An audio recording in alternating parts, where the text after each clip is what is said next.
بسم اللہ الرحمن الرحیم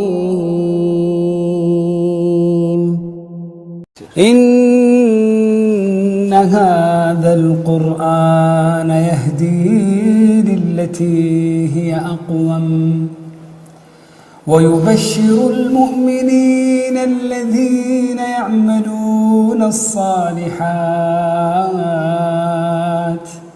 أن لهم أجرا كبيرا. یہ قرآن وہ رستہ دکھاتا ہے جو سب سے سیدھا ہے، اور مومنوں کو جو نیک عمل کرتے ہیں بشارت دیتا ہے کہ ان کے لیے اجر عظیم ہے. نحمدہ ونصلی علی رسولہ الکریم، اما بعد، فاعوذ باللہ من الشیطان الرجیم، بسم اللہ الرحمن الرحیم. السلام علیکم ورحمۃ اللہ وبرکاتہ. سورۃ البقرہ آیت نمبر 240 سے دیکھیں گے. اب تک ہم طلاق کے اور مہر کے آیات دیکھتے آ رہے تھے، کافی سارے لیسن سے یہی ہماری آیات تھی. اب سورہ البقرہ میں یہ آخری آیات ہے جس میں طلاق کا ذکر کیا گیا ہے. اس کے بعد کی آیات میں اب دوسرے احکامات ہیں، تو اس سورے میں یہ آخری طلاق کے احکامات ہیں. اور اس کے بعد دیکھیں گے کہ یعنی بنی اسرائیل کے زمانے کا ایک واقعہ بیان کیا گیا ہے، مرنے والوں کا قصہ ہے. تو اس قصے میں ہمارے لیے کیا سبق ہے وہ ہم دیکھیں گے انشاءاللہ. تو سب سے پہلی آیت ہے جس میں اللہ تعالیٰ نے فرمایا والذین یتوفون منکم ویذرون ازواجا وصیة لأزواجهم متاعا إلى الحول غیر اخراج فإن خرجن فلا جناح علیکم فیما فعلن فی أنفسهن من معروف واللہ عزیز حکیم. ترجمہ ہے، جو لوگ تم میں سے فوت ہو جائیں اور بیویاں چھوڑ جائیں وہ وصیت کر جائیں کہ ان کی بیوییں سال بھر تک فائدہ اٹھائیں، انہیں کوئی نہ نکالے. ہاں اگر وہ خود نکل جائیں تو تم پر اس میں کوئی گناہ نہیں جو وہ اپنے لیے اچھائی سے کرے. اللہ تعالیٰ غالب اور حکیم ہے. تو سب سے پہلے دیکھیں یہ جو آیت ہے، آیت 240، یہ آیت منسوخ ہے. یعنی اگر آپ آسان لفظوں میں سمجھنا چاہیں، یعنی اس آیت کو کینسل کر دیا گیا، اس میں جو حکم ہے اس کو کینسل کر دیا گیا. یہ آیت منسوخ ہے کیونکہ جب آیت میراث نازل ہوئی جس میں اللہ سبحانہ و تعالیٰ نے میراث کے حصے بتا دیے، تو آیت میراث نے پھر اس آیت کو کینسل کر دیا، اس آیت کو منسوخ کر دیا. جو اس آیت میں بتایا گیا ہے کہ شوہر جو ہے وصیت کر جائے، اگر وہ مرنے کے قریب ہے تو اس آیت میں یہ بتایا گیا کہ وہ وصیت کر کے جائے کہ اس کے پیچھے اس کی بیوی کا خیال رکھا جائے، 1 سال تک اسے گھر میں ہی رہنے دیا جائے، اور اس کے ساری اخراجات کا خیال رکھیں، اس کے کھانے کا، اس کے کپڑوں کا، اس کی ضروریات کا خیال رکھے، اور 1 سال تک اس کو نہ نکالے. ہاں لیکن اگر یہ خود نکلنا چاہے تو اس کو روکے نہیں، یعنی جو عدت وہ پوری کر لے. تو اس کے بعد اگر یہ نکلنا چاہے، عدت کیا ہے کہ 4 مہینے 10 دن، 4 مہینے 10 دن کے بعد اب جو بچے 7 مہینے 20 دن ہیں، تو اب اس عورت کو یہ کہا گیا کہ جب وہ اپنی عدت کو پوری کر لے 4 مہینے 10 دن، تو اس کے بعد اس عورت کا اختیار ہے، اس کی چوائس ہے کہ وہ رہنا چاہے تو رہے اپنے شوہر کے گھر، یا نہیں رہنا چاہتی تو وہ وہاں سے جا سکتی ہے، اس کو کوئی روک نہیں سکتے. اور اگر وہ رہنا چاہے 1 سال وہیں پر اپنے فوت شدہ شوہر کے گھر تو اس کو کوئی نکال نہیں سکتے. لیکن یہ جو حکم اس آیت میں ہے، اس حکم کو منسوخ کر دیا گیا، کینسل ہو گیا. یعنی عورت کو وراثت میں اب حصہ دے دیا گیا. جو آپ دیکھیں گے سورۃ النساء میں ہم جب جائیں گے تو وہاں کی آیات میں دیکھیں گے کہ اللہ تعالیٰ نے وراثت میں عورت کا حصہ رکھ دیا. تو اب کیا ہے کہ اب 1 سال فوت شدہ شوہر کے گھر رہنے کی جو سہولت تھی وہ ختم ہو گئی. اب کیا ہے، 4 مہینے 10 دن وہ عدت گزارے جو ایک بیوہ عورت کی عدت ہے. اور اسی لیے آیت 234 میں اللہ تعالیٰ نے ذکر فرمایا کہ جو اپنے پیچھے یعنی جس کے شوہر فوت ہو جائیں تو وہ 4 مہینے 10 دن اپنے آپ کو روک کے رکھیں۔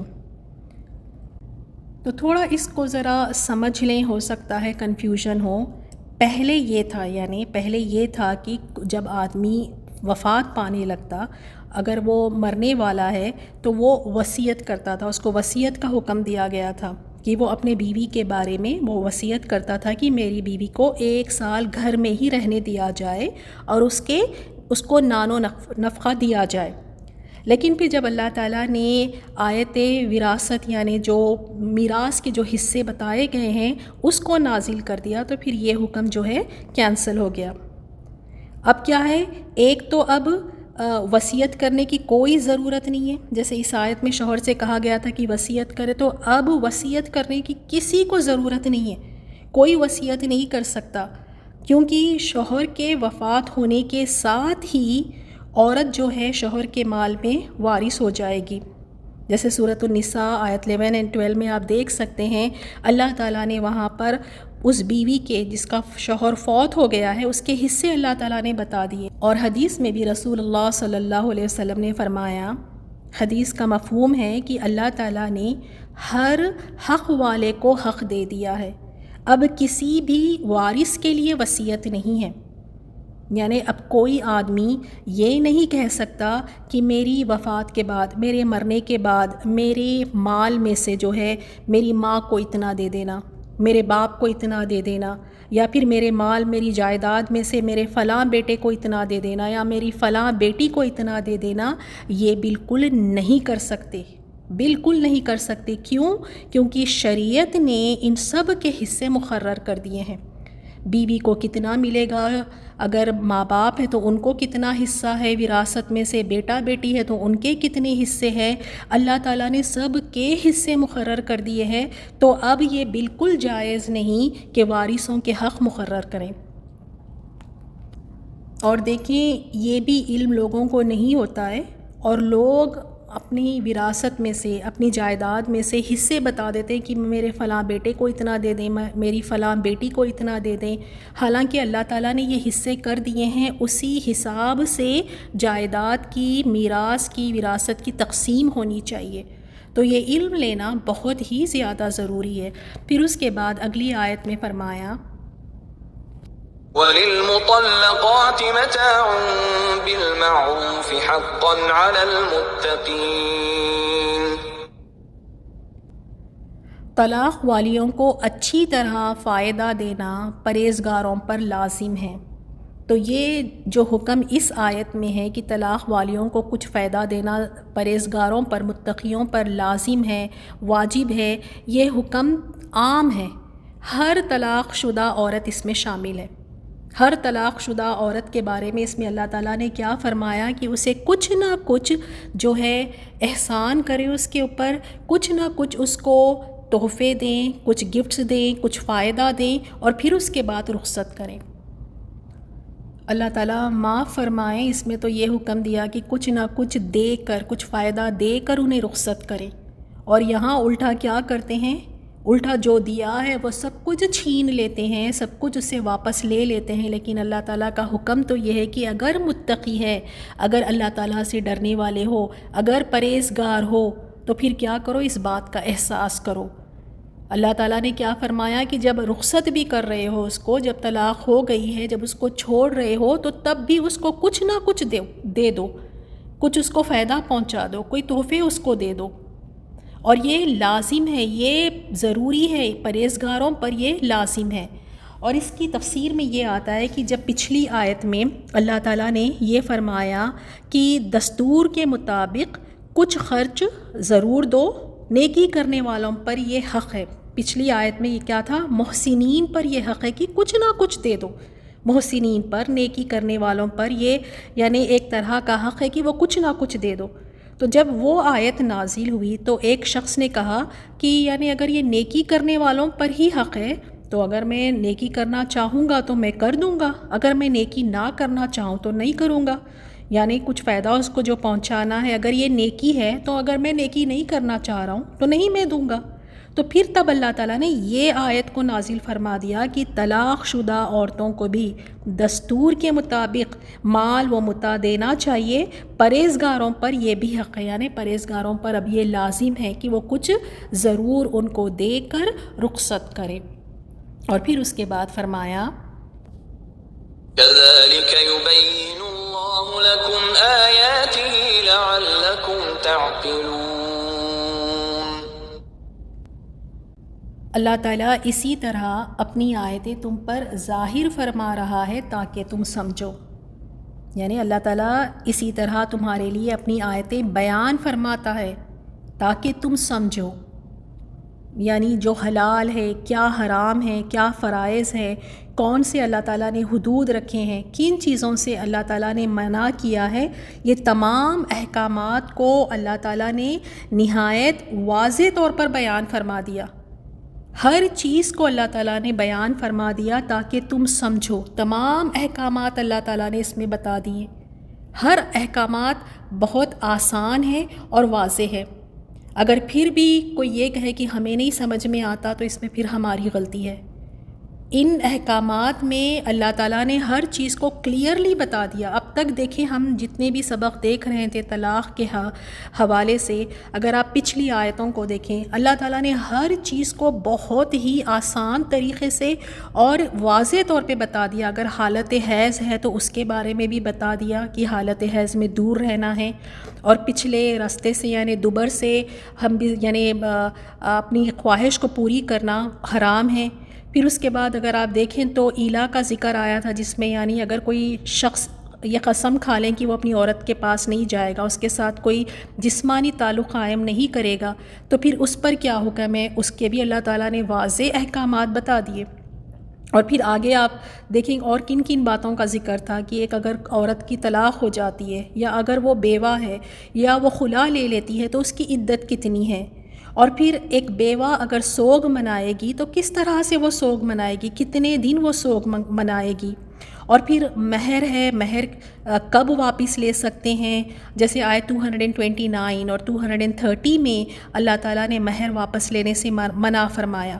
لیکن اگر کوئی عورت خلا لے رہی ہے تو اس کے شوہر کو یہ اجازت ہے، جائز ہے کہ وہ مہر واپس لے سکتا ہے. اسی طرح ایک مجلس میں 3 طلاقیں دینا حرام ہے.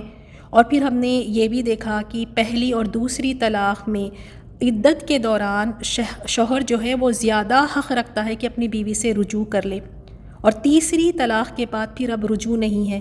پھر اس کے بعد اللہ تعالیٰ نے یہ احکامات بیان فرمائے کہ حلالہ کرنے والوں پر اور کرانے والوں پر لعنت ہے. اور پھر اس کے بعد عورت کے 3 اگر طلاقیں دی گئی، اس کو 3 طلاقیں اگر مل گئی اور پھر وہ اپنے پہلے شوہر سے شادی اور نکاح کرنا چاہتی ہیں تو کیا وہ حالات ہو سکتے ہیں، کن حالات میں یہ جائز ہے، اس کا بھی ذکر تھا. پھر اس کے بعد اللہ تعالیٰ نے ولی کا ذکر فرمایا کہ عورتوں کو طلاق دینے والے شوہر سے یعنی نکاح کرنے سے منع نہ کرے.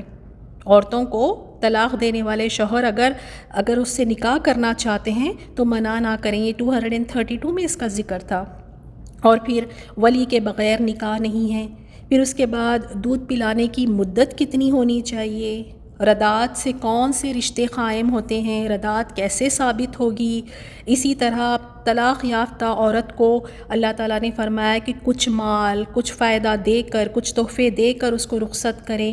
اور اگر بہت ساری ایسی ہم نے بیچ میں دیکھی کہ اگر یعنی ہم بستری سے پہلے اگر طلاق دے دیں تو اس کو کتنا مہر ملے گا. تمام چیزوں کو اللہ تعالیٰ نے واضح طور پر بیان فرما دیا، کیا حلال ہے، کیا حرام ہے، کن چیزوں سے ان طلاق میں، خلا میں کن چیزوں سے منع فرمایا.